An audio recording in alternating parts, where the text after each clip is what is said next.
একজন মানুষ, মুখে সবসময় হাসি, কখনো চিৎকার করেন না, কখনো রেফারির দিকে তেড়ে যান না। প্রেস কনফারেন্সে সবসময় ঠান্ডা গলায় কথা বলেন, দেখে মনে হয় পাশের বাড়ির ভদ্রলোক। কিন্তু এই মানুষটাকে ফুটবল বিশ্বে ডাকা হয় সবচেয়ে ভয়ঙ্কর কোচ। রোনালদো, বেকহ্যাম, কাকা থেকে শুরু করে একের পর এক বিশ্বসেরা তারকাকে তিনি বেঞ্চে বসিয়ে দিয়েছেন কোনো রকম দ্বিধা ছাড়াই।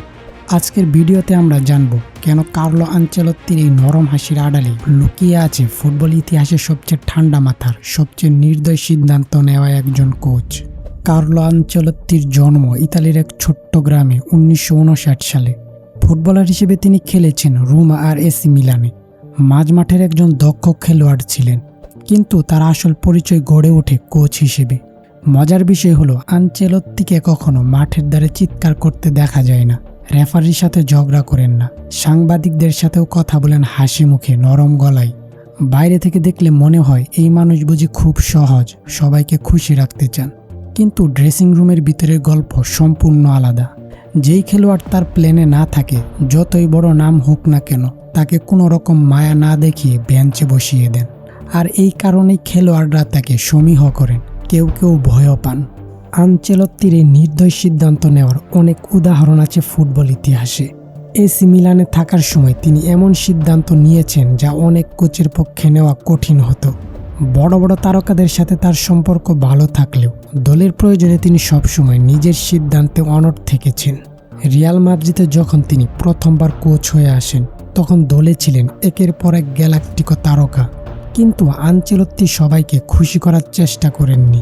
যাকে প্রয়োজন মনে করেছেন খেলিয়েছেন, যাকে প্রয়োজন মনে করেননি বসিয়ে রেখেছেন, এমনকি সবচেয়ে বড় তারকাদেরও। এই কারণেই তার সম্পর্কে বলা হয় তিনি বন্ধুর মতো আচরণ করেন, কিন্তু সিদ্ধান্ত নেন একজন সম্রাটের মতো। আনচেলত্তিকে ভয়ঙ্কর বলার আরেকটা বড় কারণ হলো তার মানুষ চেনার ক্ষমতা। তিনি জানেন কোন খেলোয়াড়কে কিভাবে সামলাতে হয়। মালদিনি, পিরলো, Drogba, Ibrahimovic, Ronaldo, Vinicius junior, সবার সাথেই তিনি আলাদা আলাদা কৌশলে কাজ করেছেন। তিনি কখনো খেলোয়াড়দের সাথে সরাসরি সংঘাতে যান না, বরং চুপচাপ থেকে এমনভাবে সিদ্ধান্ত নেন যে খেলোয়াড়রা বুঝেও প্রতিবাদ করতে পারে না। এই কৌশলকে ফুটবল বিশ্বে বলা হয় সাইলেন্ট পাওয়ার। আর এই কারণে তার ড্রেসিং রুমে কখনো বড় ধরনের বিদ্রোহ হয়নি, কারণ কেউ জানেন না তিনি কখন কোন সিদ্ধান্ত নিয়ে বসবেন। এখন প্রশ্ন হলো, এই ভয়ঙ্কর পদ্ধতি কি আসলেই কাজ করে? উত্তরটা তার ট্রফি ক্যাবিনেটেই লেখা আছে। ইউরোপের সবচেয়ে বড় ক্লাব প্রতিযোগিতা চ্যাম্পিয়ন্স লিগ তিনি জিতেছেন 5 বার, যা ইতিহাসে সবচেয়ে বেশি।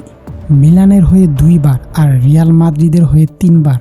এছাড়া ইতালি, ইংল্যান্ড, ফ্রান্স, জার্মানি আর স্পেন, এই 5টি দেশের লিগ শিরোপাও জিতেছেন তিনি, যা একজন কোচের কেরিয়ারে বিরল একটা কীর্তি। 2025 সালে রিয়াল মাদ্রিদ ছেড়ে তিনি দায়িত্ব নেন ব্রাজিল জাতীয় দলের, ব্রাজিলের ইতিহাসে প্রথম বিদেশি কোচ হিসেবে।